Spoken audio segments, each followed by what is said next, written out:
Marine recruiting is based on two things. It's been number one, do you want to serve your country? And number two, do you think you're good enough to join the best outfit? It attracts a different kind of person when you put that kind of standard out as the main attraction in recruiting. I was in the middle of my junior year in college, and Pearl Harbor occurred. And I had just received my private pilot's license earlier that year. And so I knew where my duty lay, and that was to go into military at that time. And I felt that the Marines were being tossed into some of the toughest combat in early World War II, and they were acquitting themselves well, and if I wanted to be part of the best, I'd better apply. All Marine pilots go through naval aviation training, and at that time, in the middle of World War II, about halfway through advanced training, you could apply if you wanted to get your commission in the Marine Corps. And that's what I did. After I was out of flight training, we trained for, was first sent to Cherry Point on the East Coast, but then to the West Coast, and joined a squadron there. Then we were training for the invasion of Japan, and then went back out in the Korean War. And that's where we worked as the Marine Air Ground Team, and it was a very close-knit organization. There was always a special feeling of Marines supporting Marines on the ground, and that was very exacting. When I came back from the Korean War, I applied for test pilot training and got it. And so I was at Patuxent River, Maryland Naval Air Test Center doing test work on some of the new Marine and Navy aircraft. And just as I was about to be reassigned from my time period doing test work, was when the space program was starting. The word astronaut was something new. We didn't even know there was such a word. There hadn't been that kind of word when I was a kid or growing up in Ohio. But the space program was just starting, and when they put out their criteria for the type people they wanted, why I seemed to have all the qualifications that they were looking for. My combat experience in the Marine Corps in the Pacific was a factor, because they wanted people who had worked under stress and duress and had come through okay, and finally resulted in 7 of us being selected.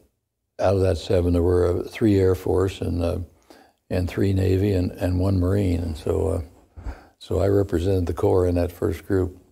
Now, in this new area of space we were going into, I used that same approach I'd had in the Marine Corps.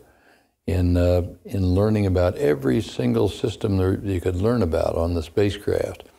And where you thought there was some problem with it, suggest a change to that particular system, just as I had done on aircraft in test flying. I was very proud to be able to participate in some of those early days and made the first orbital flight for this country. Let's just say that my Marine background and training and all gave me a dedication to trying this new area that we knew so little about. I wasn't behind anybody else in dedication, I know that.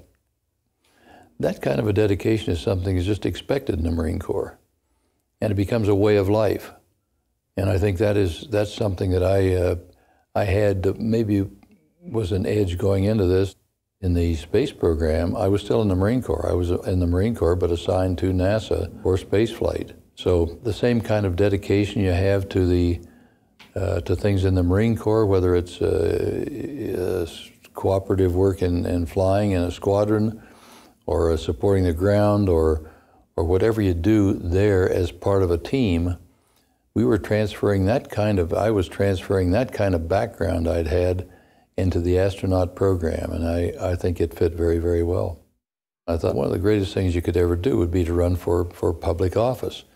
Never thought that I'd ever be able to do that myself, but as it turned out, when I was leaving NASA, decided that maybe that was something that I could do. Well, I did make it then, was elected, and then served 24 years in the Senate.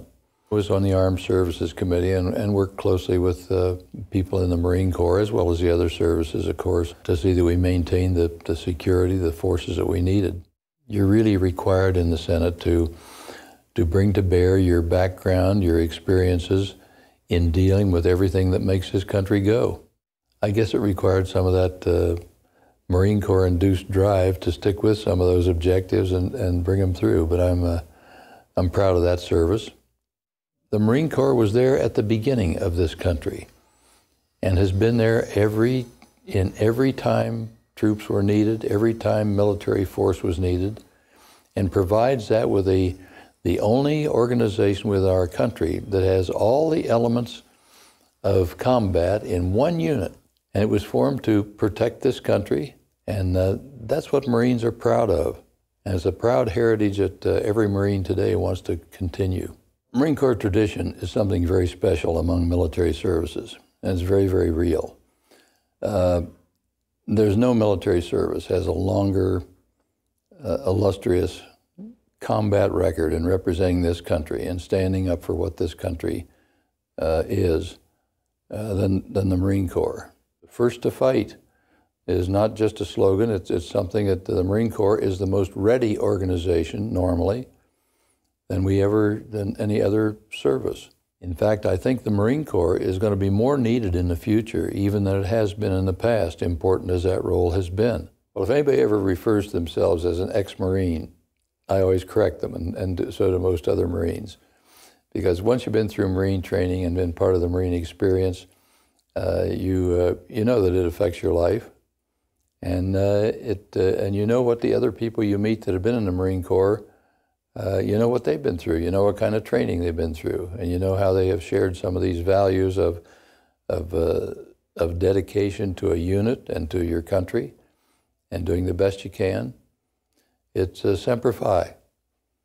Semper Fi, to what the Corps stands for in relationship to each other, in relationship to what the Corps does for the country. So it's Semper Fi.